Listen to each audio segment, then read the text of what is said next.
Ota-onaning yana bir burchi farzand uchun azizlar mehr berish.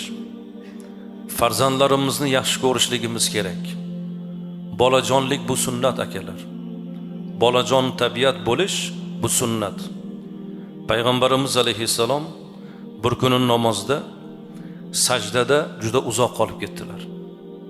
İmomatchiliklarida namozdan keyin sahobalar ya Rasululloh, namozda sizga bir vahiy nozil bo'ldimi? Juda ham sajdada uzoq qoldingiz deb so'rashganda Sarvari koinot aytdilarki, sajdadagi holimda ikki nabiram Hasan va Husayn kelib yelkamga minib olishibdi. Shu ikki go'dakni o'yini buzilmasin, ko'ngillari sinmasin deb toki o'ynab yelkamdan tushib ketgunlariga qadar boshimni ko'tarmay turdim dedilar.